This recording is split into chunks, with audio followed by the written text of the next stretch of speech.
Confronting high credit card debt can feel scary, but the good news is, if you owe $10,000 or more in credit card debt, financial relief options are now available. National Debt Relief is currently offering debt relief designed to reduce what you owe and put you on the fast track to becoming debt-free. If you qualify for debt relief, you may be able to pay back less than what you owe and save thousands of dollars. Just visit nationaldebtrelief.com. Imagine only paying one low monthly program payment you can afford and saving money as you become debt-free. National Debt Relief has already helped bring debt relief to over 550,000 U.S. consumers, earning thousands of five-star reviews and an A-plus rating with the Better Business Bureau. You're stronger than your credit card debt. Let today be the day you start turning things around. Take the first step and visit nationaldebtrelief.com to see what debt relief you may qualify for. That's nationaldebtrelief.com.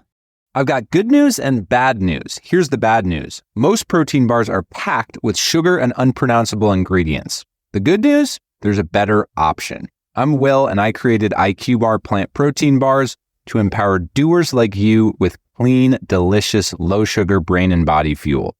IQ bars are packed with 12 grams of protein, brain nutrients like magnesium and lion's mane, and zero weird stuff. And right now, you can get 20% off all IQ Bar products plus free shipping. Try our delicious IQ Bar sampler pack with 7 plant protein bars, 4 hydration mixes, and 4 enhanced coffee sticks. Clean ingredients, amazing taste, and you'll love how you feel. Refuel smarter, hydrate harder, caffeinate larger with IQ Bar. Go to eatiqbar.com and enter code BAR20 to get 20% off all IQ Bar products plus free shipping. Again, go to eatiqbar.com and enter code BAR20.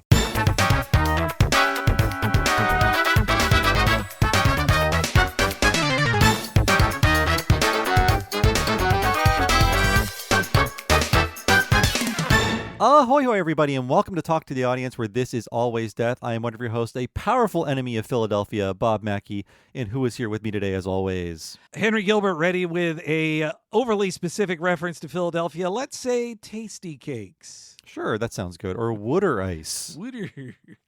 That works too. But yes, this is Talk to the Audience. It's our community podcast. It launches at the end of the month on Patreon, at the beginning of the month on the free feed. And in this podcast, we talk about A, what's happening in the world of The Simpsons, B, what's happening in the world of us, and C, then we go on to answer your questions and comments from the last round of episodes on the Patreon. And a lot of things are happening this month because it's a landmark episode. If you care about The Simpsons hitting 100-episode milestones, I don't really care anymore. After maybe 300, I stopped caring as much. When they hit 400, it was the feeling of like, wow, there was that. And now, I mean, it feels like it was just the 750th, doesn't it? Like, yeah. Because I can name, 100, it's Sweet Seymour Skinner's Badass Song. 200, Trash of the Titans. 300, Barding Over. After that, I'm like, you guys you're on your own. You keep going. I can't think of these landmarks anymore. It's just the forever show. Yeah, 800 barely even feels as special anymore, even though, there were a ton of events for it and promotion and everybody doing new interviews. This is like the last month for a while. There'll be big Simpsons news, I think, until maybe we'll get some, movie news in the coming months. Yeah. But, I think it's going to be just like buckling down to work on a movie that is coming out in like almost 18 months. So get to work. Will it suffer one more delay at least? I mean, it really... In season 16, we're getting into heavy work on the movie time of The Simpsons, and that took them way more work than they thought it would, and I can't imagine that not happening this time, too. Boy. Well, maybe perhaps James L. Brooks is so depressed by the performance of Ella McKay, he is no longer cracking the whip and making them rewrite the script a million times and reanimate scenes and cut entire set pieces that they animated already. He's too sad about Ella McKay to make everybody do the script 900 times, I think. Definitely... Mike Scully said that their draft numbers were in the hundreds when we interviewed him one time about it. Yeah, it seemed to be like, I really want to know how much work this movie is compared to the first movie, and I'm sure that will come out eventually. We'll find the answers many years from now. Let's get into the news. Yes, we mentioned it earlier. The 800th episode, Asterisk, was aired on Fox recently, February 15th, I believe. It was called A Rational Treasure. And I don't think this is a bad episode. I think it's an odd choice for 800. It seems like they got to decide which one would be 800. And this one, to me, at least, Henry, is very odd because it is both a take on the Westminster Dog Show and a parody of the film National Treasure, which It came out in 2004, so better late than never, but it feels like, why now? Why not 25 years ago? Yes. I had to guess why they would have made this choice. One of them is that it's a big, like, the Simpsons go to a place episode, and also it has the most guest stars of an episode this season, I think. So maybe they see it as like, oh, it's very star-studded. Like, if they wanted to have a backwards looking, nostalgic, or focus on the family one, the kind of one that does feel like a what I would think of as an event episode, they would have gone with Al Jean's last episode, I think, like, since that was a real, like, back to basics nostalgic one. Yeah, and I have a question for the listeners out there. A, are we old? Or B, is it strange that The Simpsons is parodying National Treasure 22 years later? Because if you think about when they were doing their Godfather parodies, The Godfather 2 was probably a 22-year-old movie at that point. Were people calling foul? I just feel like National Treasure is not this cultural touchstone, so it is weird to do your National Treasure jokes so late and not around the time that movie came out. Because Hank Azaria even plays like a Nicolas Cage style character, and perhaps they tried to get Nicolas Cage for the star-studded episode. I don't know. I actually had missed that. Obviously, Azaria is doing a Nick Cage type character. Why did I not catch on with that? Even though it was the title and I knew it going into it, in actually watching the episode, I was like, oh, what an interesting play on the Dan Brown books of the Da Vinci Code. Like, no, I mean, yes, because National Treasure is a ripoff of those, but it's National Treasure parody, yes. And we're going to hit the Simpsons Da Vinci Code parody in not too long on our timeline. So they already did their Da Vinci Code parody, and then it took them a long time to get around to National Treasure. But sure, this gave them the chance to go to Philadelphia, reference a lot of local things. In fact, they reference so many Philadelphia things. I want the Simpsons to come back to Vancouver and do a better job this time, because they went to Vancouver once and they barely touched upon the beauty and marvelousness that is Vancouver. There were no local references that I could see. This was overwhelming in local references. I think because it sounds like the writer of the episode, Christine Nangle, is from there. And I believe Michael Price, if not from there, has a lot of personal connections to it, who was co-showrunner on the episode. So that's been the practice under Matt Selman, that part of his delegation of responsibilities is he points high-level people like Mike Price or Carolyn Omine as co-showrunners on episodes like this one.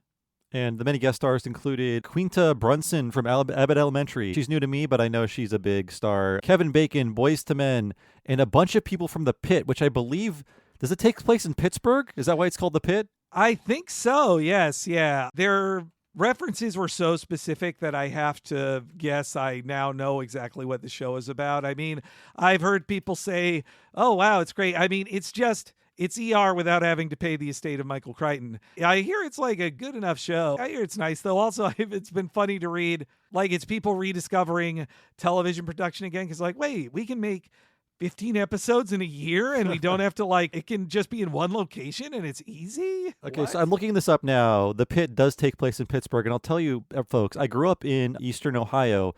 Pittsburgh and Philadelphia are so far apart from each other. They're on opposite sides of that very long state. So nowhere, I don't know what these Pit people were doing in Philadelphia. I've heard Abbott Elementary is a very good show, that it's always on my list. Like, I should really check this out. I watched some clips. I've seen clips from it. I've seen clips from their recent Always Sunny in Philadelphia crossover. And I always like when The Simpsons feels current, at least, by having like a comedy star who has become more famous, like Brunson, in the last few, like 5 years, as opposed to like somebody older. And the beginning of the show is a lot of treats for us old-time fans, because they are recreating a lot of moments from the older episodes, and by showing just how unhealthy Santa's Little Helper is getting over the years. So we have a clip that they recreated from the Simpsons roasting on an open fire, and then Homer the Great, the Stonecutters episode, and then the Pie Man episode. They're covering all their bases. The idea that now in all of those two previous ones, he was actually like fat or getting fatter, Yes. which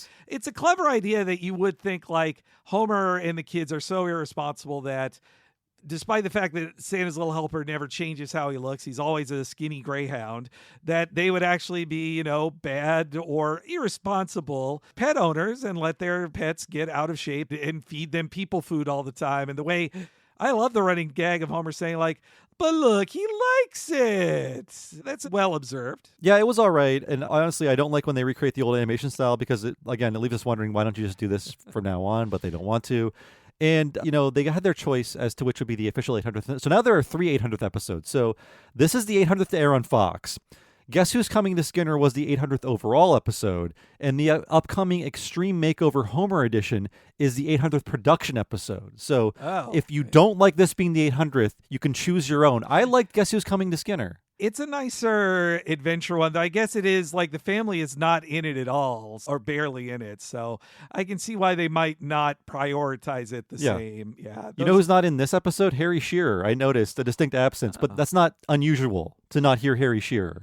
Yeah, it's true. But still, for the 800th to not have him in it, that's feels like a statement on his level of involvement. I think, too, all of the Philly specifics, I felt bad for Paul F. Tompkins, who is like he loves being the Philadelphia comic, and he has been on The Simpsons before as a guest voice. So, like, they have other people in this who are just a voice of like, well, you're here because you're like a Philly guy and you're friends. I also would think Christy Nangle is in the UCB-trained LA comedy world, and knows Paul F. Tompkins. I feel like he sent her an annoyed text, I would bet. I hope so. Hope they make good on this and bring him back for something else. And there was a fun couch gag. I wasn't a huge fan of it, but it was not available on US Disney Plus because for whatever reason, as of this recording, they are showing the Fox broadcast version, not the extended version that has an entire traditional opening and an extended couch gag. So, Henry, is this still going on US Disney Plus? Oh, man, you know what? I'm going to start her up right now. It was yesterday. They still didn't have it on there, and it was just, you hear the Boys to Men, The Simpsons, and then it zooms in and to the P and starts with the flashback scene. But that opening, though, I've seen people make a good point online that it's like, why did this joke take 3 times as long to tell in it, right? It would also confuse some people because I was reading animation Twitter. There are still a lot of animation people on Twitter, and I like reading their commentary. A lot of people hate this gag just because it's just a little too overdone, I guess, in terms of just how long it takes to execute and how over-explained it is. And the gag is Homer having been hit by the car. He is very injured, and he's like, why are you all sitting here? I was hit by a car. Look at me. There's wood inside of me. And he's complaining about it. And I saw a lot of people think like, wow, they're finally paying this off after 37 years. Some people don't remember that Homer, before the new opening, was just chased into the living room by the car. Yeah, it was the HD opening's escalation of things that he gets hit, which works as a good joke the first time. But, okay, I confirm it still goes straight to the opening. Okay. And you don't see it on Disney Plus. So if you're living in the truly free country of Canada, you can see a couch gag that's not very good. Or good. It's also not very good. No, it's a Family Guy joke. Like a Family Guy joke would overplay it too long and just list like, and why is the baby in the front seat? Like, it was funny enough, but look, it's fine. But yes, it's also commenting on a thing that's only 20 years old, which is new for Simpsons. Yeah, I feel like I really want to know when are we going to get a new opening, because that opening was like their first crack at using the new animation tools, and they've been able to do a lot more with them since then. So nobody really likes the opening we've been stuck with since like 2009. Well, they barely have time for it or even show it anymore. That too, right? yeah. Yeah. They had one opening for the first season. Then seasons 2 through 18 or 17, right? It's that opening. And then it's season 18 or 19, or maybe it was even 20. But that's when they switched to the HD opening. And so it's been just as long or longer for the second opening that they've used the third opening. Why not have a fourth? I have no personal attachment to the third opening anyway. No, and all everybody does is complain about it. They say, like, look how stiff it looks. I don't like how modular it is. And honestly, like, you're right, Henry. We don't really even see it anymore. So maybe there's not even the time to even we don't have the time anymore to even show an opening, so why create a new one? But I feel like you can improve on this early stab at making this digital opening. Yeah, Mike Price made the point too that the reason it wasn't originally, and actually still isn't, on Disney Plus was also because it aired on Fox, and the scene, it just cost them too much time. They didn't have the 15 seconds to spend on Homer getting hit by the car for the couch gag, so it wasn't in the broadcast version. So if they do more Disney Plus exclusives, then if it's a 26-minute episode or a 22-minute episode, they could have as long an opening as they want for the Disney Plus ones. Yeah. The episode is on Disney Plus in Canada, at least, has the entire new opening, a new being from 2009, and right. Then the couch gag. So that probably adds like another minute to the runtime. I feel like the last time I saw the full opening, but probably could be wrong and they did it again, but was on the 750th. And that's because the bit was they tried to have every single specifically named character they've ever designed pepper every scene of the opening. Oh, that was bad.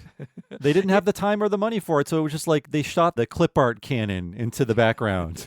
Yep, yeah. Nobody moved or did anything or said anything. They won't be saying anything or doing anything. So let's move on from that episode of Rational Treasure. By the way, there is a Gravity Falls episode called Rational Treasure. Oh, that's right. Wow, and that's 10 years old, I would bet, at least. Probably by now. Yeah. Our second episode, though, is called Homer, a Cracker Bro. And this title confused me until I watched the episode because it is something that Homer says. Oh, right. Yes. So it's him questioning it out loud of like, we're pitching the episode name. Yeah. I was like, is this a parody of something? But no, it's like, I guess they were tickled by Homer asking this question. So in this episode, Homer warms up to Kirk, eventually becomes his business partner after Kirk creates a crumb-free cracker. And we learn that Kirk has debilitating and unmedicated bipolar disorder, which threatens to disrupt this entire operation and potentially send Homer to prison. New facts about Kirk: I guess he was medicated up until this point, and I'm not sure if this is a sensitive portrayal of bipolar 1 disorder, but you be the judge. It was an interesting choice after all these years of Kirk basically, for the longest time, being written as like a sad loser, like especially as a near suicidal loser as a divorced man. Then he's been back with Luann for the longest time. And now I don't know if this really fits with his previous characterization, but that he's always been, as we've seen him, as a boring guy, a medicated Kirk Van Houten. And his bipolar change, I mean, his manic episodes, they do feel, I think, I don't know, well-observed. I haven't been around too many BP people to fully, or at least officially diagnose ones to say, like, oh, that reminds me of this or that. But I feel for Kirk that he's like, well, everybody hates me when I'm on medicine, and that's why I stopped taking it. It's like, well, everybody is pretty shitty to you, Kirk, and nobody likes you when you're medicated. But yes, he innovates in the cracker space, and also Michael Stipe guest stars so he can sing the song Everybody Kirk's Crumb Times.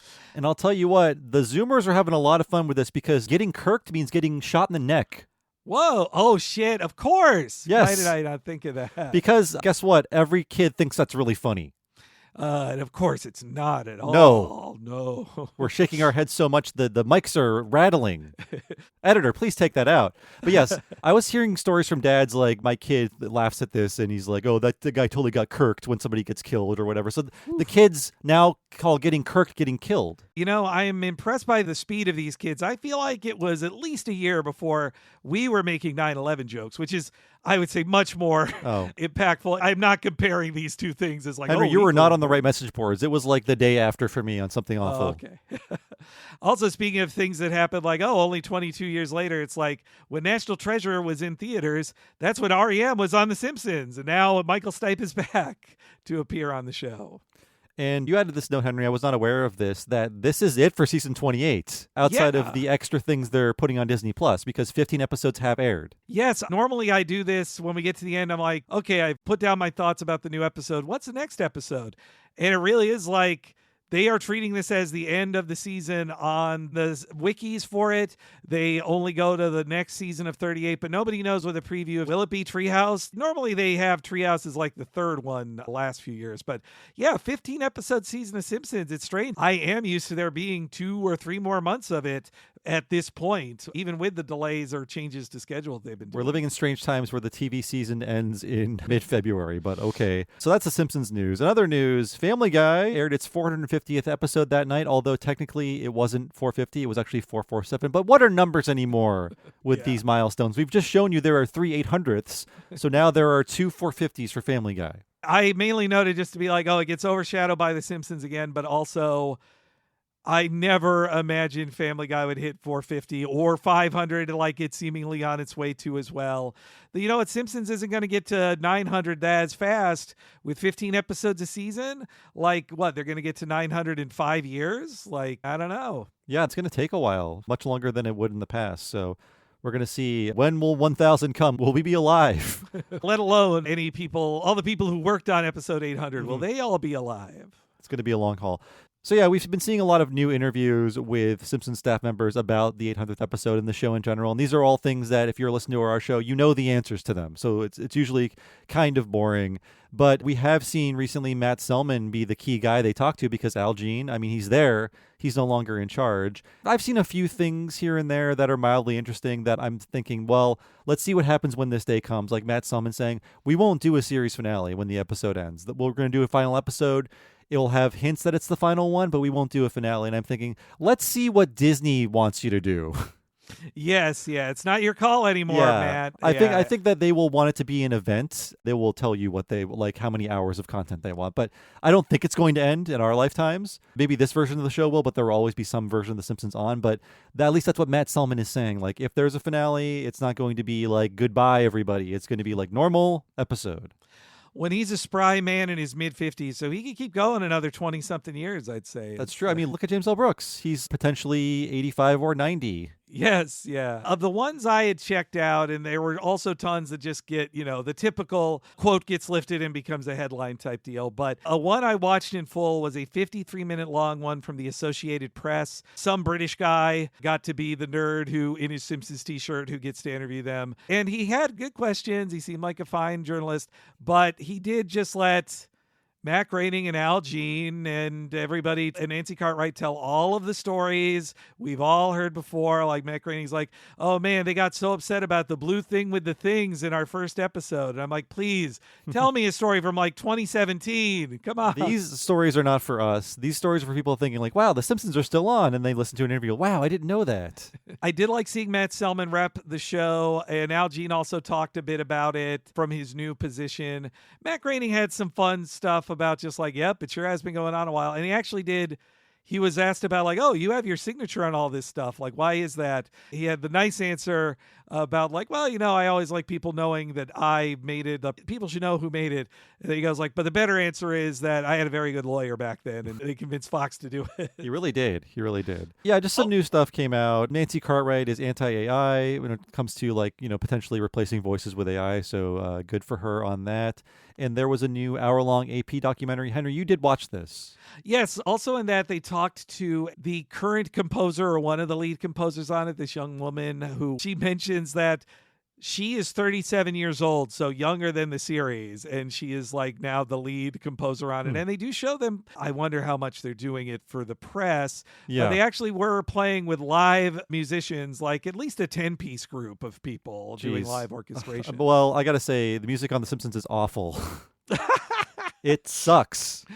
Well, and it's all because a woman's doing it. No, that's not what I mean. I mean, like, we need someone in there that's not like the Hans Zimmer machine. It's unfortunate. I mean, they at least, since Alf Clausen passed, they at least like mentioned him as like, oh, Alf did so much great work for us. I want to try to equal that same stuff. Oh, and also the 800th, like our pal Drew Mackey got to attend it. You can see his pictures from it. I feel like it's almost old hat to Drew now. He's been. What is this, Drew's News?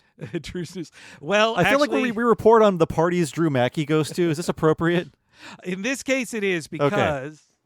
Oh, Henry's reaching for something. It's a gun. No, Henry, put it down. Drew got to get a free hat at it, only one, and he could get it embroidered, and he actually got it with my name on it. He how nice. It's a hat with 800 on the front and Homer in the middle. Or Krusty busting out, sorry. Yes, yeah. And listeners, this is Henry's only baseball hat. He doesn't have one. Well, it's too good to wear. I'm just going to have it displayed to look at because it's personalized with my name. That was the thing I believe. I was saving to mention it to you, Bob. It's just a nice thing. Drew said they only allowed him one, so I'm sorry there wasn't one for Bob, too. Well, Drew, you could have put some crudité in like a plastic baggie and sent it to me, okay? Yes, thank you, Drew, for this. It was a very nice surprise to get in the mail. Interesting. I didn't know there was a show and tell on this podcast right now. Sorry. Sometimes I save fun things like, hey, Bob, look at this. Like, well, I will continue reporting on Drew's news if I get to show something off. All right, Drew, it's up to you now. The ball's in your court. We have some weird news here coming up because Disney Plus quietly cut an ending scene out of the episode Men Behaving Manly, which I believe was from this season. So this has been cut out in at least Spain's version of Disney Plus and the U.S. version of Disney Plus. I believe this is on Canada, the Freedom Countries version of Disney Plus. So the context of this is, at the end of the episode, the men are reuniting with the wives, And Mo says, well, thanks to my Eastern European culture, I can't see Maya for another 5 years. She appears, hugs Mo, and his mother breaks it up and says, 4.5 more years. So Maya first appeared in a 2009 episode, and then she reconnected with Mo in a 2021 episode. So the character has not been MIA for too long, but the understanding is perhaps some people misread this as Mo is having a relationship with a child. And Yes. Because Maya doesn't talk with an adult woman's voice or talk at all in this scene, it was misread as like a very inappropriate joke, and that's why it was cut in some markets. I was shocked to learn all about this. So I saw the post shared from the Spanish language account that was like, here it is, like, here's the difference, Disney Plus versus what aired. And I was so shocked, and I had no clue why until I looked up other news stories about it, because as a viewer of it, I thought it was a nice little moment because fans, and I had read one Simpsons writer, I forget who, did post of like, you thought we forgot about Maya and the happy ending we gave her and Mo, but no, Maya's still around. We haven't forgot her. It was a nice thing for fans who liked the Mo and Maya relationship of him with this little person that he's with. But because it's a silent appearance, there's a whole cracked episode saying like, lapsed Simpsons fans have to be explained that this was not a joke about a horrible thing that Mo is doing with an underage individual. Mo, I searched for Mo in the emails, and he's not appearing in any way. So, I mean, let's wait for the next tranche to drop. But Mo got to be redacted just like the president. Mm-hmm. I had no way. Younger people saw it and were like, I wouldn't have believed it if Cracked didn't have like a dozen quote tweets from reactions to the episode saying like, what the hell is Simpsons doing? Like, as the reaction of that scene out of context. I'm far too innocent to have read anything negative into that moment. And so I am assuming it was cut because Disney saw those reactions to people thinking it was a horrible joke about something terrible. Yes. all the Zoomers were joking about getting kirked, and then when they saw this joke, they spit out their galaxy gas. You're going to have to explain to me what galaxy gas is. What's that? Well, we'll talk about it after the show. Okay. Oh, I'm going to have to Google myself then on an incognito browser, it sounds like. Last news item, something I added. It's another milestone. Frinkiac turns 10 years old. So this, in case you don't know what Frinkiac is, this is the Simpsons screenshot/animated GIF search engine. It was originally launched on February 2nd, 2016, and it's hard to remember the internet without it. I will tell you, back in the olden times, this is my walking uphill to school both ways story. When I wanted a screen cap, I wanted them pure. I would put my DVDs in my computer and use VLC to take a screen cap. That's how we used to do it in the old pre-2016 days. I recall back in those days that you would have such great shots, and I wouldn't put in the time or expertise to find that. I would just like Google name of episode, and it would be like an artifacted or poorly colored shot from the episode, and I would just be like, good enough. And then Frinkiac came along, and not only could you like get a pristine DVD quality image from any episode, you could GIF any episode and put any text over it you wanted. It made it a meme machine. Like, it would have been $1 million, billion-dollar advertising idea for The Simpsons, and it's beautiful that Frinkiac continues to exist on its own and for free. And for the first 18 months that it was around, everybody was adding us on Twitter and everywhere else. Like, did you guys know about this? And we've been using Frinkiac to make our covers for the past 10 years. Yes, yeah. Once it began, it's like, oh, this is how we make images. It's how we make images to post things, or the episode image, and which I don't know if folks ever, I don't remember if we officially announced it, but years ago, Nina made a wonderful extra border for us to like put that screenshot. It used to just be a plain screenshot and then with logo over it. And then Nina's great border of the TV screen from The Simpsons home with the episode image in it was an improvement on that for sure. Oh, for sure. Yeah, I love her new cover art, and I love Frinkiac because I cannot communicate without it. May it live forever. I hope one day Disney releases seasons beyond 20 on physical media, because that is where Frinkiac cuts off, because it is ripping the DVDs and the captioning from them. And after a certain point, there are no more DVDs to be had. So get on it, Disney. Yeah. At least for the sake of Frinkiac. Yeah, I've also used, I know you've used it as a research tool as well. Like, I just recently used it for, we've recorded an upcoming episode where the Simpsons mortgage is a fact in it, and to help me find info on it, I just put the word mortgage in, and it showed me previous other scenes where mortgage was in it. Or I remember a darker one where I was like, Have they ever said the word abortion before on The Simpsons? I could check Frinkiac. We were covering an episode soon where Moe calls Marge a bitch, and I was like, how many times did they use bitch on The Simpsons? Not as many as you'd think. And Morbotron was a perfect sister site to it that came up later. And I just can't believe there is not this for King of the Hill, Family Guy, or many other sitcoms that could serve. Like, it's an easy idea for the fans of those series. And I have to say, where are the obsessive, crazy fans for those series who would make their own Frinkiacs, but for those shows? Well, we are trying to foster a crazy King of the Hill fan base with our miniseries on Patreon. I hope someday we can see that as a reality, and then it'll help also with our research of King of the Hill, so it'd be a gift to ourselves. Thank you. Whoever out there is making this currently, thank you. We appreciate your Yes. efforts. Let's move on to our news and talk about our schedule for the month of March. So we're kicking things off with a new episode of What a Cartoon about the new Adult Swim hit, Ha Ha, You Clowns, the episode Bomber Jacket. This is a show that's very hard to explain. I think we spend about 30 minutes of the episode explaining what it's about and why we like it. Essentially, it is a show with very funny drawings, very funny voice acting about the world of normies and performative masculinity that, unlike most Adult Swim shows, is very wholesome and feel good with a few dark, weird moments thrown in there to keep you on your toes. But this is a new show we both love, and we haven't really covered a new show in a while on What a Cartoon. Yeah, after, going to an 80s toy cartoon last month with Dan McCoy as our fun guest, it was nice to go from that to a show that's 40 years younger than that show and get to talk about something so fresh and current and celebrate that there are still great cartoons being made these days, even for basic cable like Adult Swim.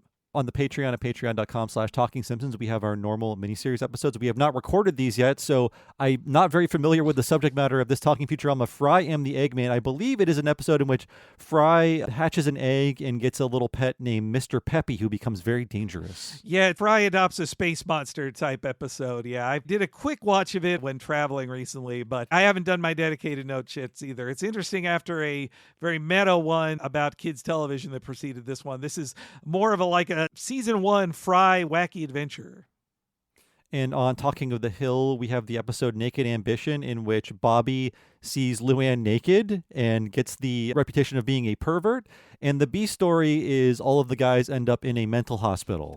Yeah, it's a combo of more burgeoning sexuality among the teens in the show versus an incredible, I just rewatched this one too, the B story I love so much. It's one of the best. The guys are stupid. See. Yeah, I just remember the Dale line, "These pills are making my mouth dry and happy." Yes, God, that's such a good line. And Hank, and it's why they can't have those crazy episodes normally if you don't leave Hank out of it. And it makes sense why they're all in the mental hospital, except for Boomhauer. He just can't communicate with anyone to let them know he's sane. People just don't know he's a normal guy. And for What a Cartoon Movie, we are covering the Henry Selick film James and the Giant Peach. It's a nice follow-up to our episode about Fantastic Mr. Fox and things like The Nightmare Before Christmas. This movie came out in 1996, which is why only 40 minutes of it are stop motion. But hey, the rest is fun too, and the stop motion stuff is really great. I like this film. It's a bit flawed, and it's also one of the few Henry Selick films we can talk about. So it's a matter of time before we hit them all. We might as well get this one next. Monkey Bone has so little stop motion. I feel like that'll be the last one. I kind of hate Monkey Bone, and I only saw it recently, so I have no nostalgia. I only have adult hatred for it. But maybe if we get desperate enough, Monkey Bone could be on the menu. But until then, James and the Giant Peach.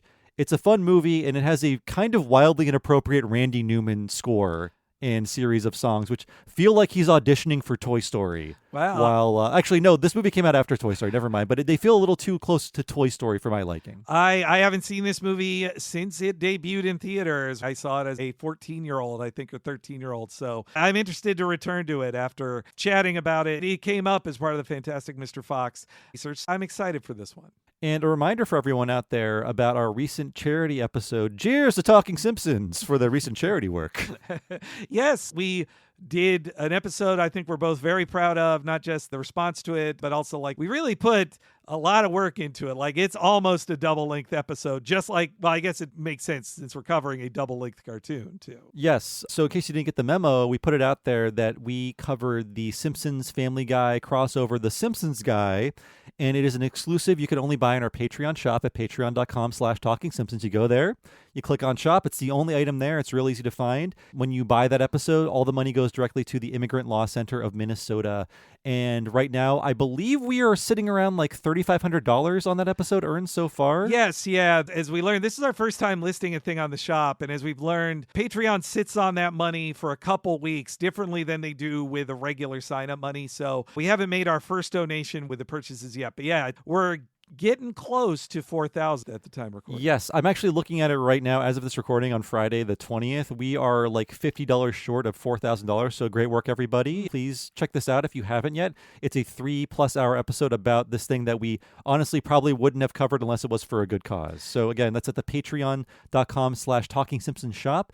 Real easy to find. It's the only thing in there, and it goes to a really good cause. Oh, and we must underline too, like, don't buy it in the iOS app. Apple has a dumb charge they add on to it that does not go to any charities. Yes.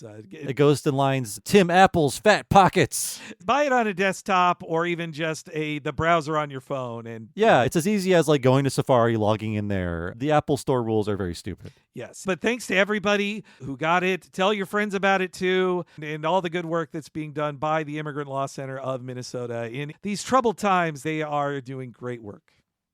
And now we can talk about what we've been playing and watching that's not necessarily related to our podcasts. And I've been playing a few games, a few very interesting 7 out of 10s, I will say. And I mean that in the kindest way possible. First game, it came out just last week. Romeo is a Dead Man, the latest game from Grasshopper Manufacture. If you know Grasshopper, the publisher, developer, if you know Suda51, the talent behind those games, the director, creative director of the studio, you know exactly what you're getting. And this is exactly what I want. So it is a game with a lot of weird stuff thrown into it. I'm being very reductive here, but this is, you kind of have to know what they do. So it's just like maximalist late 90s Gen X mindset, similar to games they've done in the past, like No More Heroes and Killer 7 and Let It Die and things like that. Lollipop Chainsaw. Those are the kind of games they do best. This game is not that different from those, and it is a little janky, as I was expecting, but I just appreciate the point of view, the cool visuals, the interesting ideas, the strange ideas mashed up together, and I do recommend this game. I feel like only Grasshopper gets to make games this weird at this budget, and I'm very happy to support them. And friend of the show, Maddie Kopp, who is featured in the between level credits. Oh, that's awesome. That's awesome. She's been working for Grasshopper for a little while now, so that's great to hear. This is absolutely on my list. I've played about half of the Grasshopper games. I am a fan too. Like, to give you my taste, I love their weird stuff. The Shadows of the Damned, I think, is my favorite, which is like the most stable of a game, I guess you'd say, or like it doesn't try too many nice things. But I like Lollipop Chainsaw, though. I know it's not them doing this remake of Lollipop Chainsaw that's like AI bullshits in it and all yeah, that. I think they're unaffiliated with that. This game is exactly what I expect it to be, and I'm glad they're still out there doing their thing. If it was more polished, it wouldn't feel like a Grasshopper game. Take that as you will, but I like this kind of game, and only they can make it. So check out Romeo's a Dead Man. It's actually releasing at a budget price of $50, which is now a budget game. Take that as you will. Yeah, that's something else. Now you can buy Pokemon old games for $20 in the eShop for some reason. Just announced today. That was surprising too, though. With that, most Pokemon games, like their old games, are so expensive comparatively. Yes. Okay. I threw this out on social media one day. If you look at the sales, this game sold 20 million copies. Why is a loose cart $500? It's because the fans never let him go. I think it is. I think it's artificial. Also on the Romeo Must Die bit too, I think Romeo's a Dead Man. Romeo Must Die is the movie. I saw that in theaters. You're thinking of Dante Must Die mode. Or Killer is Dead, the other Suda51 game. Oh, I love that. Well, you know what? I'd even say that's a 6.5 out of 10, but I mean that in a good way too. I really like that game. One thing I miss about being in the games press, and there's not many, was that I got to be the Suda51 guy at the website I worked at, and I got to interview him a few times. And after a couple times, he came to realize, like, oh, you're the guy who asked me about wrestling stuff, because he got his start working on the Fire Pro Wrestling games, and in limited ways. Now maybe I'd understand him a little better, but he would mention wrestlers by name, and I'd be like, hey, I know a wrestler you said out loud. Your translator didn't translate it because he doesn't want you quoting it, but I know you said Brock Lesnar or whatever. Yeah, there are wrestling references in this game because it's all of his things he usually does are in this game, and I just love seeing it. So yes, recommended by me, Romeo's Dead Man. Another game I'm playing, another good 7 out of 10, is Another Crab's Treasure. This game is a parody of Souls games in that you are playing like a Soul-style game, except you are a hermit crab. You try on different shells to get different powers. And the way the levels are structured and the way they're gated and the way you earn upgrades and the way you regain your currency after you die, if you find your corpse or whatever, that's all tied into Souls.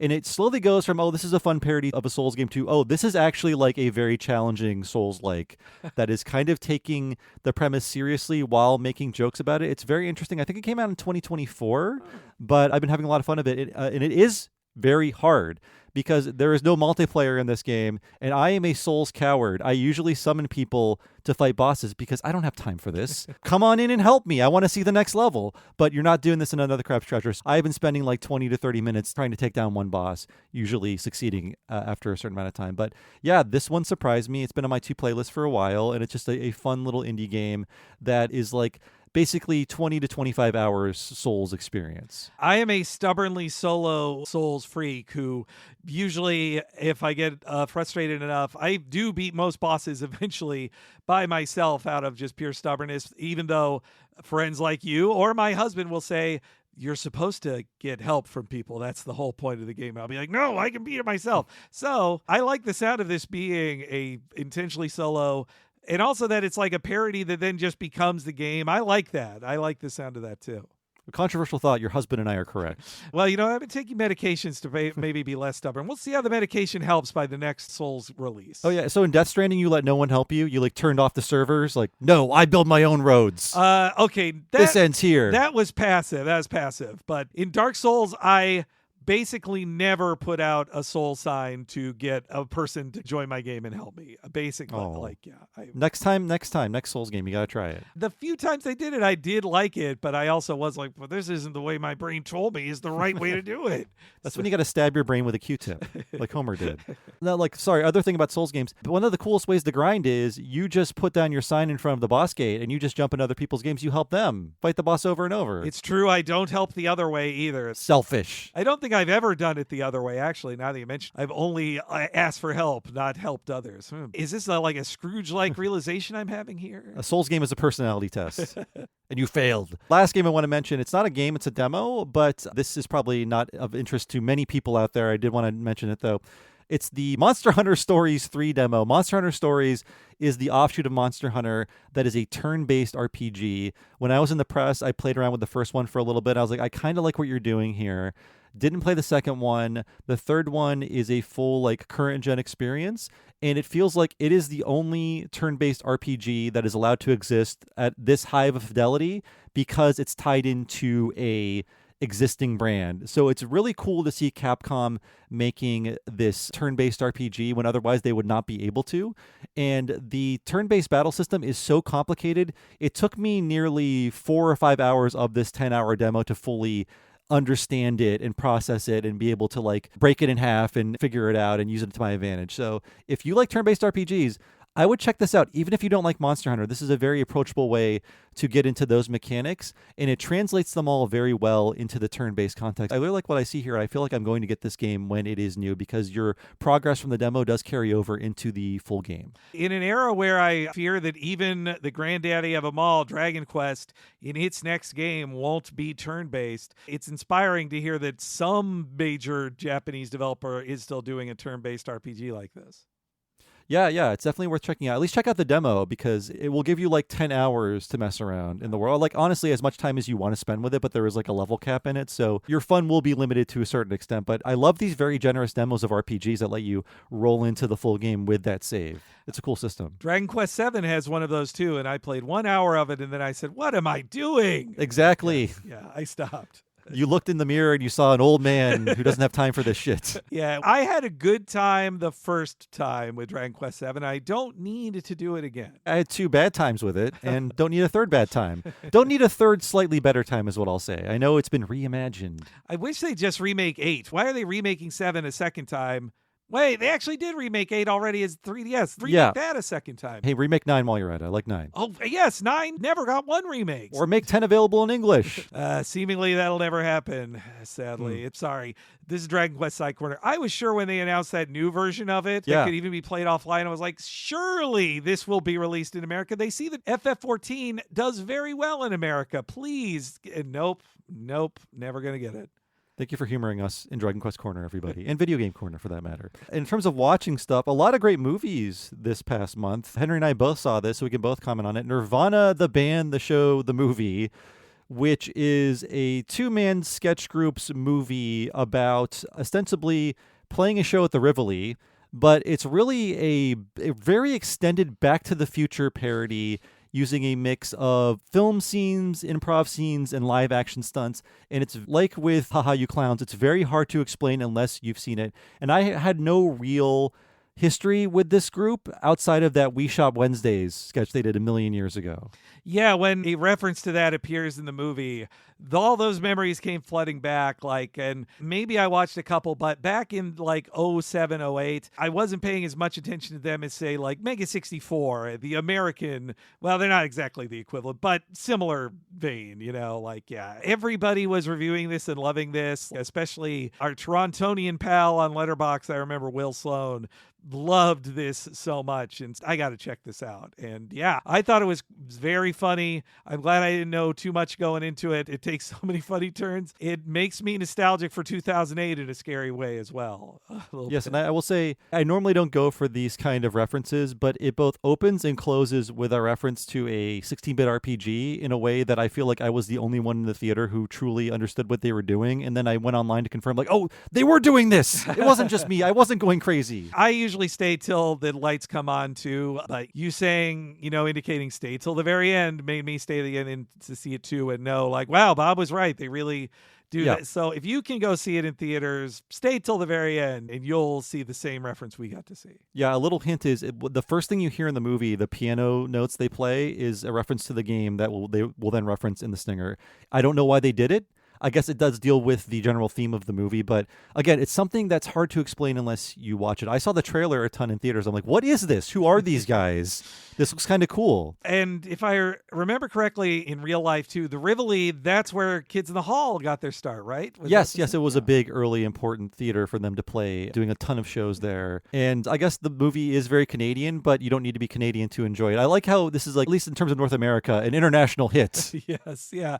I'm definitely touched by a story of, two friends who made stuff for the internet, who, entering their 40s and still doing it. There is a line in it that makes me kind of choke up a little in the middle part. They talk about time passing with your friends you don't even notice. That bit really got me. It hits extra hard if you're a weirdo content creator in your early 40s. Yeah, if you're who got started around the time they did. Right, yes, yeah. Other things, I've been watching a few Oscar noms, so I decided to clean up my Best Animated Picture category here, and I saw both Arco and Little Amelie or The Character of Rain, both, I believe, French films. Arco, it is, I will call it, not to be reductive, kind of like a Ghibli-like movie. The story is very simple. A boy from the future lands in the near future, and he's sort of like an E.T.-style special friend. A girl has to keep a secret, and he has to find his way home, etc., etc. Animation, beautiful. The story, I say it's a little too cozy to be truly that interesting. I was having a good time, but there was not enough conflict, and it's sort of like the villains end up being good guys and there's no true villain, and it's all a lot of feel-good stuff. But I like what other countries are doing outside of America. They're honestly humiliating us, and we deserve it. That K-pop Demon Hunters is the most original non-IP thing that came out of America in this year. And really, it's America and Vancouver co-production anyway about Korean culture. And now it just has turned into a giant IP as it is. But yeah, the original stuff really does feel like it comes more out of Europe these days than America or Japan, who are the standbys of the Oscar noms. They're not afraid to do things in 2D. They're not afraid to have original ideas. We're like, what about Toy Story 5? Yep, yeah. And then after that, The Incredibles 3. Mm-hmm. Yeah, I got to say, Bob, I respect your dedication to watching. You were really on top of the Oscar noms for Best Picture, animated Best Picture last year too, and I'm falling behind. I missed Arco when it was in theaters, and I think Little Amelie was in theaters around here a month or so ago. I missed out on that too. Yeah, Little Amelie, I want to say this is my pick for Best Picture. I have not seen Zootopia 2 or Elio. Honestly, I might see them, but I don't think, based on what I know about them, they could be better than my other picks. But this is my number one pick.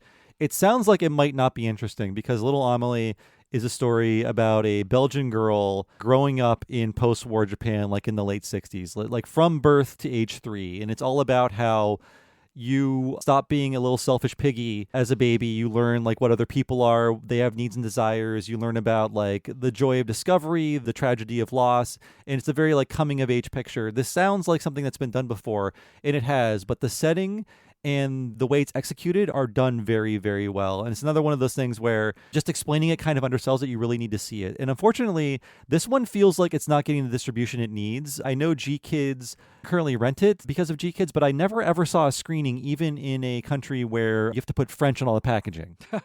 In my local U.S. theater, I think it had a very limited screening, like just a weekend kind of deal that I remember seeing as I peruse my Cinemark app to see what special things are coming. But I missed out on it when I had the chance. You would think after the nomination, G-Kids might get behind it more. Maybe if it does win, though, the odds seem against it when it's up against a film actual non-cartoon people have heard of, like K-pop Demon Hunters or the incredibly successful Zootopia. It feels like Zootopia 2 in theaters feels like the Academy voters might not give A Character of Rain a chance. I don't know if Zootopia 2 needs another win. What are we at? Oh, we're at $1.8 billion with Zootopia 2. No, I feel like it'll probably be K-pop Demon Hunters because it was the big event of animation this year that every parent heard about for sure. Mm-hmm. I love when these movies make like $2 billion and then the streaming platform is like, we have to raise the prices. Yes, yeah. Oh, and also we need to lay off some more of our staff here, too. That too. Yeah, so Little Amelie or The Character of Rain, honestly, based on the title, you're like, oh, this sounds boring. But just stick with it. It's good. It really won me over. I wasn't really sure about it in the beginning. My wife put this in her review. It looks like it's verging on being very Rugratsy, like, oh, the skewed perspective of a child who doesn't understand everything. But again, they were able to play with that idea in more serious and emotional ways that Rugrats did not dare. So there's no Reptar in this, for instance. No Reptar. Okay. I'll still give it a shot. There are yokai. Oh, hey, Reptar is an American yokai when you think about it. Pretty much, yeah. And other stuff, I've done nothing outside of watch movies and play games and stuff. It's been a very shut-in February for me. Well, for me, my big games was continuing Baldur's Gate 3. I am nearing the end game, I feel like, after 84 hours. That's my game clock on it, yeah. My wife and I just got to Act 2 about like 40 hours in. Oh, nice. That's about the pace I had, too. Listeners, if you're new to this and curious, well, again, I'm playing as a half wood elf ranger. That's my main type, and my favorite pals in it are like Karlak and Gale. Gale's my boyfriend in that game, I'd say. I like the whoever the Klingon green lady is. Oh, Lysel, yeah. Githyanki. Yeah, she's cool. Have you done the Dirty Dingo with any of these? Not yet. Everyone in that game is too, like, you talk to them, you have one conversation, they're like, so you want to fuck now or later? Or some take a little more work than that, but yes, others are down to clown immediately. And then helpfully all are pansexual. Like, they go wherever the wind takes them, I think. We're having a fun time with it. I'm really enjoying it. It really does feel like playing a tabletop RPG. And then the only other game I played, though I am trying to wrap it up so I can start. I actually do want to start the new Resident Evil soon. That's about to come out. The 9th one, because I love Leon. I liked 7 and 8, but I like that this one doesn't have to be in first person. I'd rather play a third person Resident Evil. You should play the RE4 remake. It's like basically a new game, and it rules, and it's Leon. I know. Leon! Skipped it when it came out because I'd beaten the game 3 times. I know it's good. It's a different game. It's a different game entirely. And it's like really cut down in price right now too. It's like a $10 game or something on Steam, I think. And also, speaking of how I'm good with money, Virtual Boy. This is when we place Henry in a conservatorship. Now, Henry, I don't want to be too harsh. When you posted a picture of yourself with that, I immediately looked up to see how much it cost, and I went, good Lord.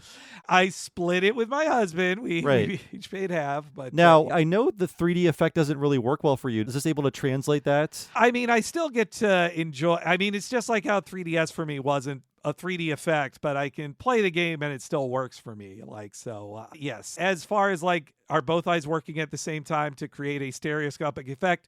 Not really, no. It doesn't do that for me. The reason I bought it is, one, again, I'm stupid, of course. But secondly, Bob nods along with that. I'm nodding my head. Okay, it was wasteful. But The idea of like Nintendo making actual selling a thing that's a Virtual Boy again, it's stupid in a fun way to me. And also that you can actually play a Virtual Boy like a Virtual Boy emulation again. It basically makes two little screens on your Switch 2, and you put the Switch 2 inside of it, and then you look at it through there to replicate the experience.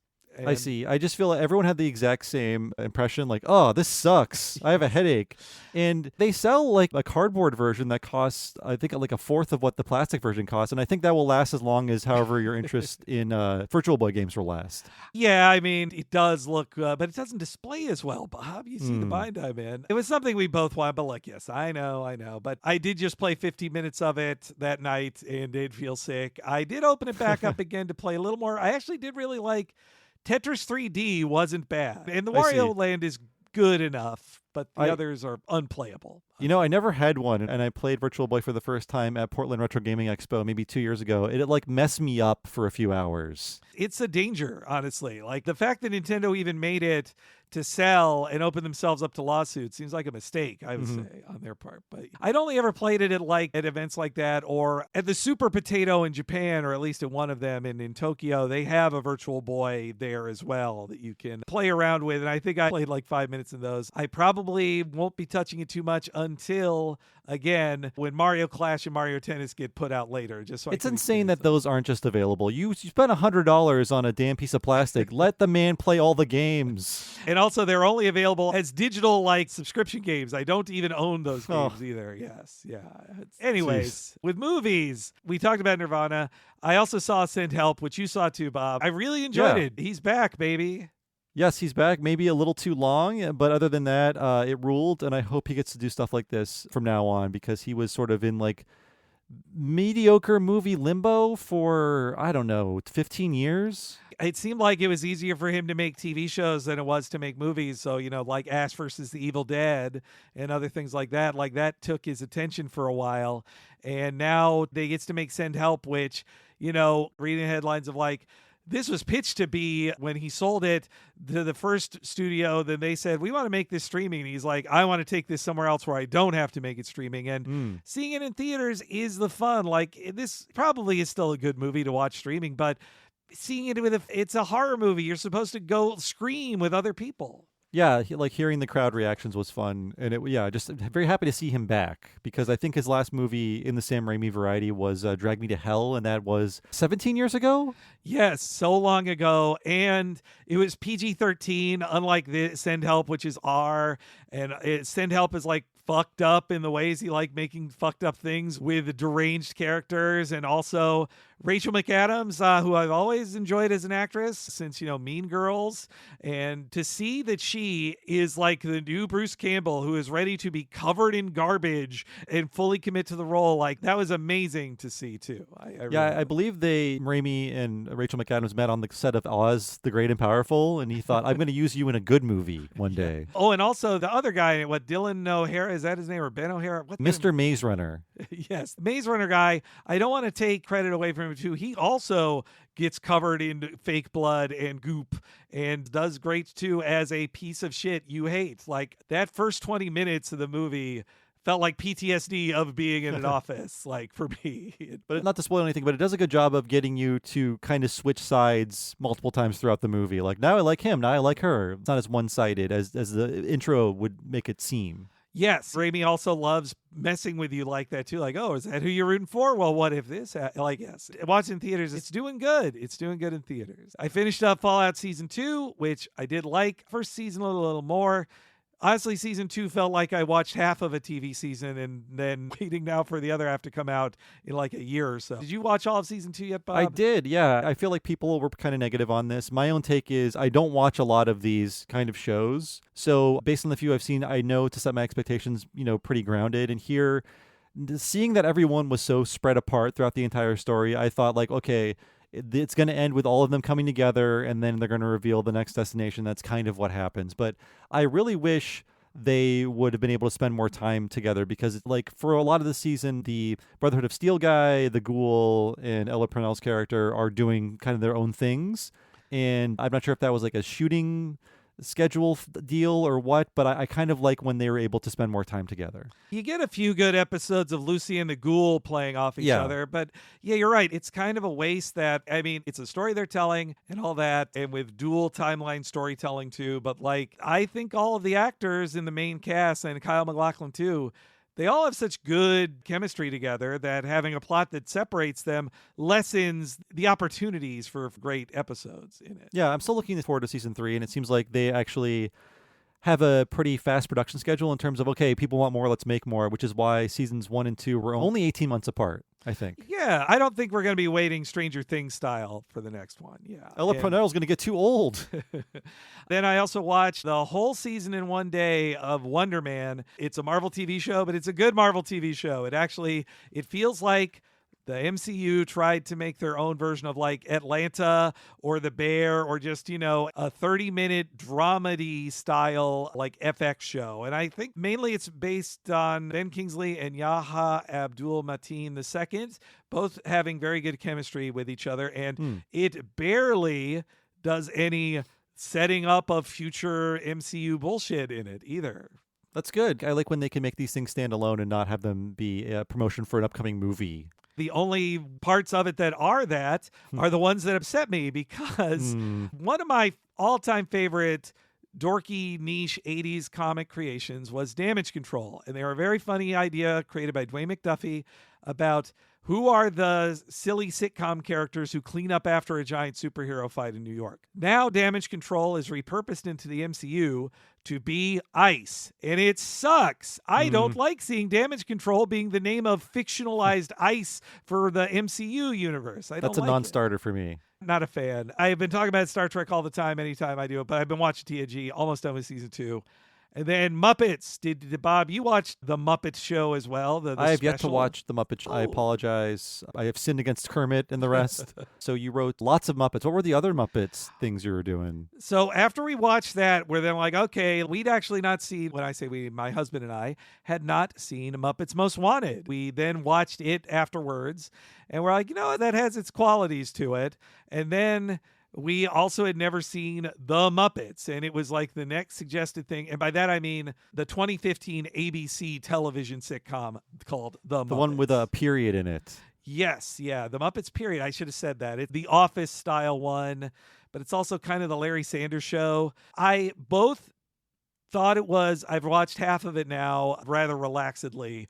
And while I do think it is written better than I thought it was written, and they're like, oh, that's a funny sitcom gag, almost every Muppet acts out of character to me, and it bothers me as a Muppet freak. And especially, I am very protective of the Gonzo character, and when Gonzo does things I don't think Gonzo should do, I get irrationally mad. And so it's not a good watch for me eventually. So intense Gonzo feelings is what I'm getting. But those on the opposite end, when Gonzo is still being voiced by Dave Goelz, I don't think he is the physical performer anymore. He is 79, but... Oh. Yeah. He voices Gonzo and Dr. Bunsen Honeydew. The new Muppet Show, the special that is a pilot that even has a Talking Simpsons podcast guest in the audience there, in Griffin Newman. Yeah, I've seen, so I guess on the Blank Check Reddit, they were posting pictures of Griffin in the audience. Yeah, he's a consistent member of the audience through the whole special, and the special feels like it's about 38 minutes, I think, and it's just a pilot for a new Muppet Show, and it is a good version of that because I think Sabrina Carpenter gets what it's about. What makes me sad is that in the real world, if Jim Henson were still alive, he'd still have to co-produce it with Seth Rogen because they would never just give the money to the originals anymore. But Seth Rogen seems to give a shit about Muppets and doing it the right way. And I do think he's doing it the right way. Plus, they've unretired characters like Rizzo. And so they're like, you know what? Rizzo's got a new voice and Rizzo's just going to be doing stuff again. And I'm glad we have the return of Rizzo. He was too missing thanks to the departure of Steve Whitmire. The expulsion of Steve Whitmire, I should say. It does seem like Steve Whitmire has not made a good, in his public appearances and complaining online about this stuff, I don't think he's made a very good case for himself as like, I was wronged by Disney. Oh. Yeah, Steve Whitmire, the second voice of Kermit, by the way, after Jim Henson. He's writing a lot of posts lately. He wrote a really long post, and like the gist of it was, you can't just replace a Muppet performer and he's missing the memo that he replaced a Muppet performer, the most famous one. Yes, yeah, on multiple characters. It seems like, as much as I've been in some Muppet Reddits lately, and people talk about Whitmire, of just like, it's hard to, I don't like what Disney's done either, but Whitmire is his own worst enemy, and lots of Muppet performers do not like him or got tired of his stuff. So, but anyway, give the Muppet Show a watch if you'd like to see something that actually feels like they celebrate the Muppets. Kermit doesn't sound right, and he never will again. I have come to accept that I think Matt Vogel can improvise as Kermit well, even if he sounds, if Steve Whitmire is a 70% Kermit, I'd call Matt Vogel a 60% Kermit. Is what I call him a 40% Kermit. That's kind of what's keeping me away from the special. I will watch it, but I feel like he just kind of sounds like a guy. Though the Miss Piggy performer, who's been doing Miss Piggy for a long time now, Miss Piggy is the star of the show, like Miss Piggy as she should be. You know what show's going to have right-sounding puppets? Mystery Science Theater 3000. Hey, yeah, let's mention that. Their Kickstarter, fuck yeah. I felt irrationally happy and heartwarmed to see them operating their puppets again, and they're the shitty old puppets they had whose arms don't move. Mm-hmm. Yes, they're actually building sets and things, like unlike what the last season had that was run by a different person, different team. And yeah, I'm just excited to see it. They're making 4 new episodes, and I backed the fuck out of that Kickstarter. Yes, yeah, me too. As soon as I could, I bought all in 4 new episodes, and I hope... Okay, one other thing that's cool about it is Trace Ballou is not just back to like perform or to write with it. People don't get this. They don't know that he built so much of the shit that looked great in the original years of Mystery Science Theater, and he's back as a production designer on it, or art director, I think it is. We're not doing like a full season. We're getting 4, but I feel like I'm going to like these 4 a lot more than I've liked some of the other new ones. That's just me. And I did like stuff in 11 and 12 and 13, but I feel more excited for this than I did 10 years ago, for 12 years ago. Yeah. Hey, we're allowed to be self-indulgent here. I feel like I love Joel, and I think Joel's getting a lot of crap, Joel Hodgson, the creator of Mystery Science Theater, because of his mismanagement of the franchise. He's very funny, super funny. I love his episodes. I think his problem was he wanted to step back. We wanted to hear the voices we like, and he also is like, okay, maybe I'll step in, but then there's going to be like a rotating panel of hosts. No, we want consistency. We want the old men we grew up with. Yes, yeah. While they can still do it. I want to see that. Yeah. And I thought Jonah Ray did a fine job, and so did Hampton Yount and Baron Vaughn, who took over their roles. But it was the next generation, and they were fine. But I did want to see... It also seemed like the Riff Track guys weren't going to come in until Joel left, or I don't know. The timing is interesting, but I don't want it to be a new Joel versus Mike era for the 2020s. I think the recasting of Crow made me sexist because suddenly a woman was performing Crow. Oh, and right. Crow, to me, is not a female character. I don't know why I think that, but it's like what if Kermit suddenly sounded like a girl? Yes, right. I barely interacted with that season 13 Crow, but you're right. Yes, that actually... I think what happened was they had a Crow in place. The performer mysteriously disappeared. They had to slot someone in. I don't blame the performer, but it's just like, that is too different. Like, Crow has to exist within a spectrum. Like, when you were replacing it, we're insane people, by the way. Yes. When you're replacing a puppet performer, their performance and their voice has to exist within the same spectrum as the previous performer, or else something will sound wrong. When you change the gender of the performer, I feel like, what if Ralph was suddenly like a very feminine woman? I don't know. Maybe you'd be into that. But to me, Ralph is a dude with a gruff voice. Like I said, it made me sexist. Yeah, I mean, too, I was even feeling the disconnect in the 12th season, The Gauntlet, you could tell, I mean, the production let you know about it, the performers are not doing their puppets, because also those guys aren't puppeteers, but they hired independent puppets from the voice performer, and that creates a disconnect in puppeteering, and you can tell. You can't tell. We are crazy. Yes. We are crazy. Sorry, going back to MST3K season 13, something that 1,000 people watched. My issue with the recasting of Crow, the voice was very different, but the performer was doing all right, my name is Crow, and I'm going to tell jokes. This really screechy voice. Yeah, well, hey, we're getting at least 4 new ones from the Misty, the classic season 6 through... Well, really, it feels like after all this time, it's the real season 11 from if there had been one in 2002, right? Yeah, if Sci-Fi Channel had not been short-sighted. It's a pittance for those guys, but... That show was canceled in 1999. That's what kicked off my final year of high school. I'm like, the world sucks now. God. This is the future I'm walking into.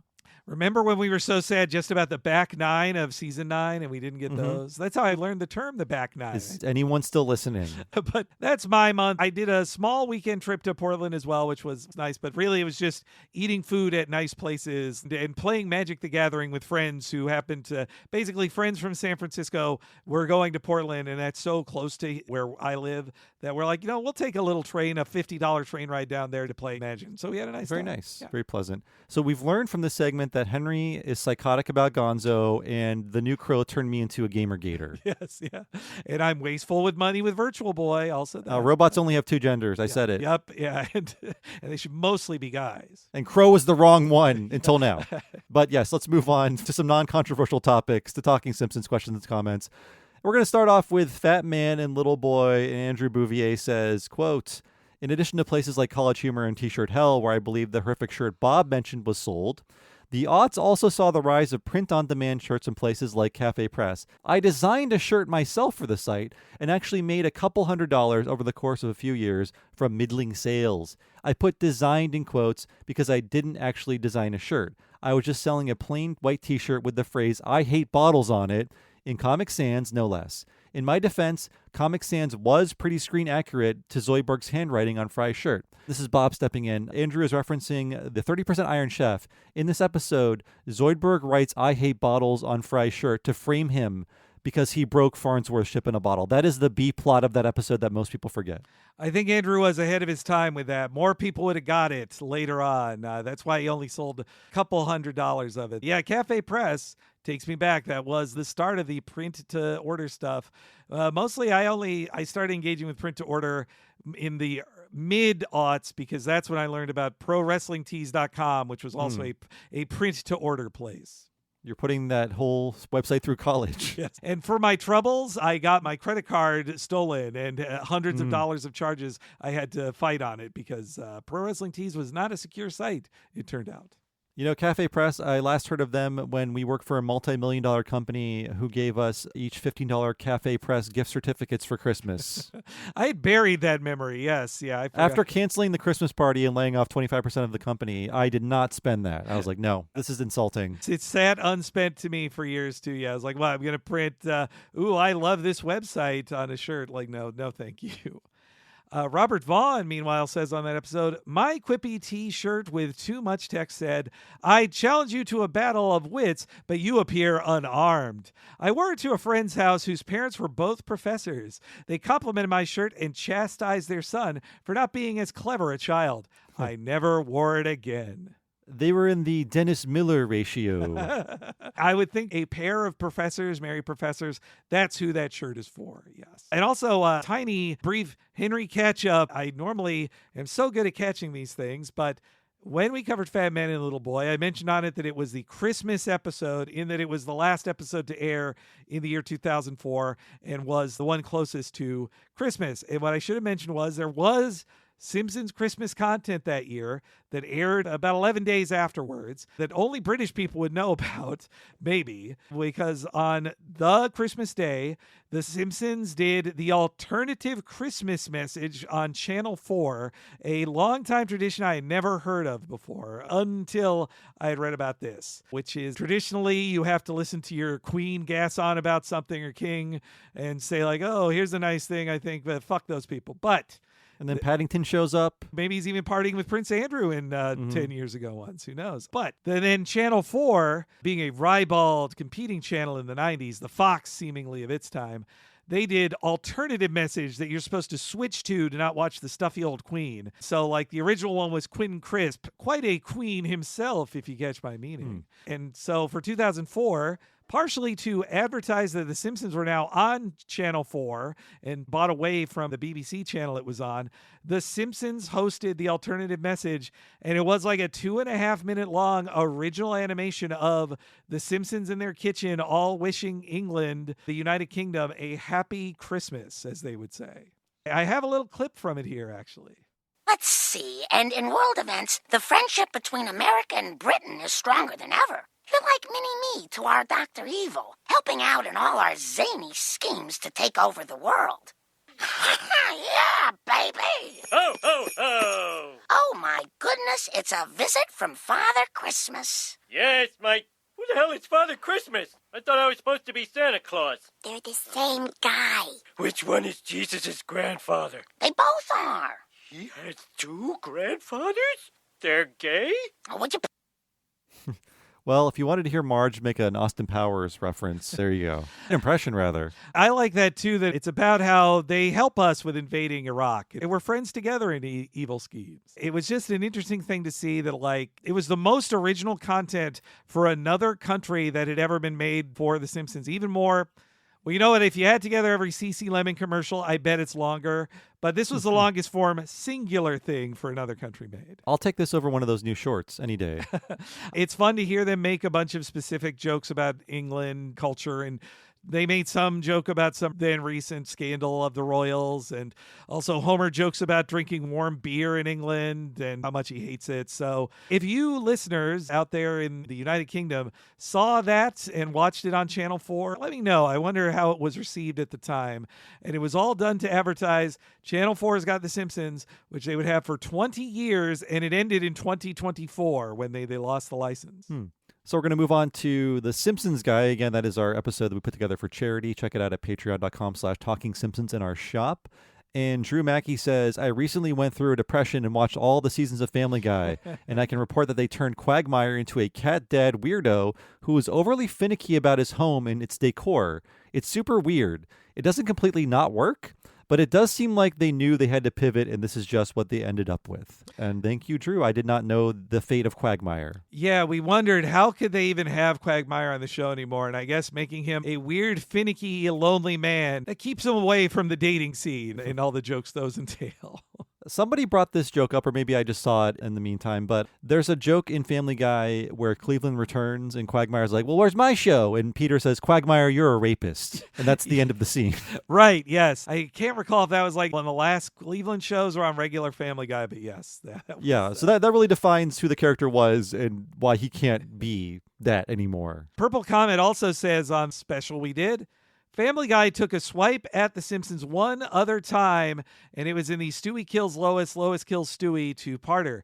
Exclusive to the DVD version, there's the song The List, where Stewie, having taken over the world, sings about other people he'd make an example out of if his rule were questioned. It includes the line, the guy who watched The Simpsons back in 1994 and won't admit the damn thing isn't funny anymore. Got him. Did not air on television, unfortunately. Yes, I apologize, Purple Comment, and to all of you that in my research for every official time they made fun of each other, I missed that DVD exclusive version of it. So add that to the list. I even remember that. I didn't watch it, but I do remember them heavily promoting like Stewie finally kills Lois episodes were coming out. Also, I really liked in the comments, we had so many good comments. Thad had a very good comment, I think, about how a thing I had kind of forgotten in like the context of hating Family Guy is its success made every new animated show for adults have to be mandated to look like Family Guy for about 15 years afterwards. Yeah, so are we still in like the Rick's Burgers era of adult animation? You know, I just saw a new show coming out called Strip Law that a bunch of cool people on Twitter have written for. I want to give it a watch. It does look a little Rick Burgery. I'd say it's 10% more Rick than Burger in it as far as its looks go. I hope that term catches on. It rolls off the tongue. That was you coined a good phrase there, Bob. Rick Burgery. Moving on to Sideshow Bob Roberts, Blake R. says, Sideshow Bob being a clown with an underlying political agenda for kids who don't know any better hits close to home.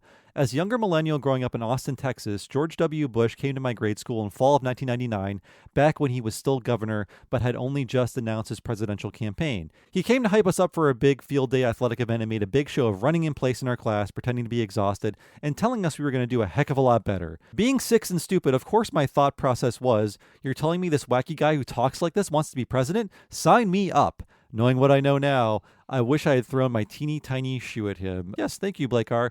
And it's important to remember that before 9/11, George W. Bush was the compassionate conservative. He was the cuddly conservative before he suddenly was thrust into the role of the wartime president and that did not go well, as history has shown. But that previous era for him is, I think, largely forgotten. When he would show up and give like speeches in Spanish just to show like, I love the Spanish language people. The idea of the Republican president or president-to-be doing a speech in Spanish is an insane thought now. Like, and I hate talking about like, oh boy, George W. Bush sure was better. Like, because I'd say body count wise, he's still far ahead of Trump so far at this moment. But yeah, I'm with Blake of wishing he threw his tiny shoe at him. But as we know, sadly, Bush is very good at dodging those shoes. Yep. Man, if that shoe hit, what a video that would have been. I know. It's a perfect metaphor for that piece of shit that, like, you want to see that shoe hit him and he dodges it perfectly because both times. Okay. Meanwhile, speaking of other Texas ideas here, Mark S. says Rich Texan having the last name of Heidel is an extremely deep JFK assassination cut.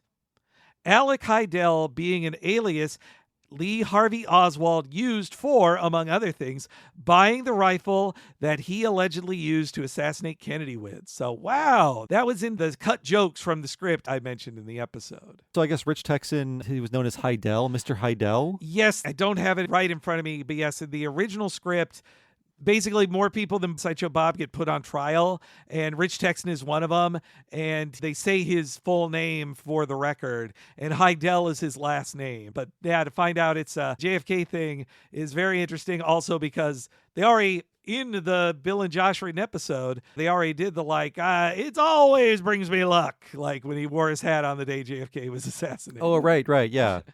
Excellent. So, yes, thanks for that deep pull, Mark S. And moving on, we have the Water Cartoon episode about Jem the Fan, which Dan McCoy was on. Thank you, Dan, for suggesting the episode and for being on the episode. And Jacob Bach says, great episode. Jem and the Holograms never aired where I grew up, but I encountered Christy Marks through her computer game from Sierra Online. At the back of the game box, she was promoted as best known for writing the Jem animated TV series. Conquest of Camelot, The Search for the Grail 1990 was not an MMO, but a text-based single-player graphic adventure. It stood out from other Sierra games at the time by its setting and excellent writing. The research of Arthurian myth was extensive. The art was done by Marx's husband, comic book artist Peter Ledger. He was also an art designer at the TV show Babylon 5, where he designed the first logo and did reference and promotional art that were used to sell the show. He unfortunately passed away in 1994. Christy Marks' next game for Sierra, Conquest of the Longbow, The Legend of Robin Hood 1991, is one of my favorites from the studio. It's also very well researched and contains considerable historical and cultural details regarding the Robin Hood legends. Very atmospheric and beautiful games. Thank you, Jacob. I have not really covered too many Sierra games on Retronauts, and I'm aware of like the core series, but these were largely unknown to me. I think I've seen the names, but did not know the Christy Marks Association. It's cool that they threw her a job knowing that she could put together a good story and write some good characters. Yeah, and back then it was not normal for even like a cartoon TV show writer to be hired to be a writer for video games, even in very story-driven realm of the Sierra Online releases. I played even fewer PC adventure games than Bob has played. And Bob's a much bigger expert on me. But for me, the ones I did play were LucasArts because they pulled me in with their brands and colorful characters usually. Also on that episode, Darren says, my partner didn't grow up with Jem, but found it as an adult and adores it for its aesthetic and its music. We got the chance to attend a Cinefamily event and Q&A in LA in 2015 for Jem, featuring Christy Marks and Samantha Newark. It was a blast, but the audience occasionally laughed a little too hard at some elements of the episode screened and seemed to make Christy a little uncomfortable. Like, yeah, you guys mentioned the show having a very heightened soapy element to it, but some of the crowd was laughing a little too derisively at some of the plot and occasionally wonky animation. Yeah, I kind of hate when you see a screening of something and you think like, oh, we're all here to enjoy this, but you just hear a lot of derisive laughter and snarky comments, and hey, we're the guys who love Mystery Science Theater, but there's a time and a place. A dangerous thing of going to live showings of like Riff Tracks events is you're surrounded by people who think they're going to riff along with it. It's a danger. And yeah, I think especially at events like that, like we both attended, like we went to the Gremlins that had Joe Dante at it, and if people laugh the wrong way at those things, it just always bothers me, especially when a guest, a creator who worked on it, bothered to show up to it. And it's like, even if you want to laugh derisively at some parts of it, show the respect of the creator who's here and not make them feel shitty. Yeah, you should really check yourself if like someone who worked on it is there and they're not like, isn't this thing I made stupid? Yes, yeah. Oh, I'm so glad you guys hate watch my content. It's why I work so hard on it, why I loved coming down here tonight with my free evening and probably not paid that much. Like, yeah. Moving on, we have the What a Cartoon episode all about Sleeping Beauty, and this is somebody calling me out. It's Dennis K. who says, I'm curious why Bob was so focused on the lack of gags and jokes. It sounds like the purpose of this film was primarily to be visually stunning, and judging it by a goalpost it wasn't even trying to meet feels unfair. If this movie was made by Studio Ghibli instead of Disney, would you have the same issue? Thank you, Dennis. I did want to answer this because I'm not sure if I explained myself well enough, but that was like a directive by Disney himself to add gags because he thought the film was boring. So the reason why there are so many animal friends and gags in this long scenes with Sleeping Beauty walking through the forest is because Walt Disney was like, this is boring. Put some jokes in here. And then we have set pieces full of jokes, like the scene with the two kings in the drunk bar. Like there's a space for comedy there. But then you see so many scenes of the three fairy godmothers. And the jokes don't go jokey enough for me. And yes, they are an exercise in showing off animation, but when you're watching this movie, you can't stop thinking about Snow White and the Seven Dwarfs. And I'm thinking, like, why aren't they being as fun or as silly as those characters? Why is everything so muted? And I feel like if you have comic relief characters, they need to be funny. If you're not trying to tell jokes, get them out of the movie entirely or make them into different characters. That is my issue. But ultimately, it goes back to even Walt Disney saying, we need to liven this up with gags. So I feel like his directive didn't go far enough. And I think certain stages of the movie were too far along for jokes to be added to them during this very long production process. Yeah, I think if you were judging the gags or their effectiveness or if something wasn't funny, it was, you were just reflecting on the research you had done that was like, well, this is supposed to be a joke that Disney made them put in. And so it's not like you're not judging a lack of jokes, you're judging that the jokes weren't done as well if they were told to have a joke there, right? Yeah, I just see these comic relief characters that are being held back by the artistry of the movie. Like we were saying, animators were frustrated because they felt like their hands were tied by the style of the movie. They couldn't do the things they wanted to do. And I think how muted the comic relief is an example of that. I'm not sure if I explained myself well enough, but that is my justification for those complaints. And yes, if it was made by Studio Ghibli, I would say add more jokes because The Boy and the Heron needed a few knee slappers.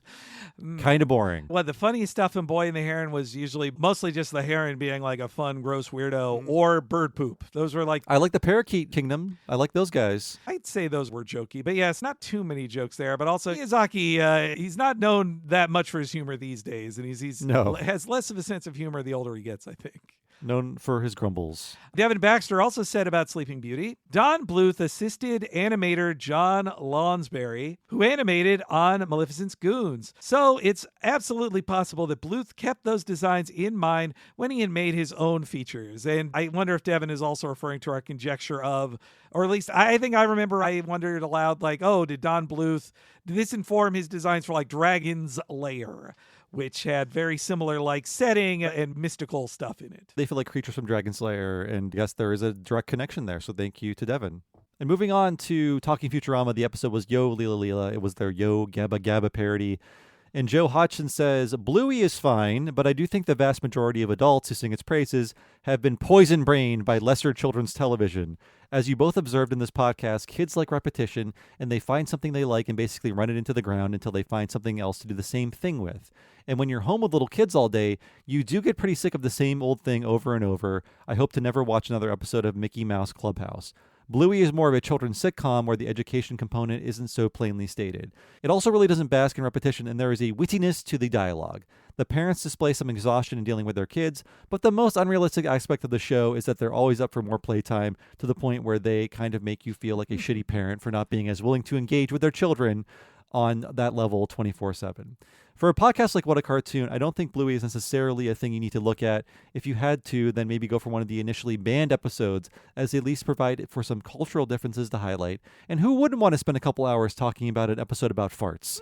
Thank you, Joe Hodgson. Man, well, we just talked about Shrek farts for 5 hours in a podcast, so I don't know if Bluey farts is up for us. That Mickey Mouse Clubhouse note, though, that makes me think They Might Be Giants worked on that, right? Has this made a generation of parents hate They Might Be Giants? Maybe. They sound like the hot dog song, right? I think so, yes, yeah. Boy, did they actually make good money from that? I wonder. They're still going on tour. Well, I believe in Joe Hodgson here, not Joel Hodgson.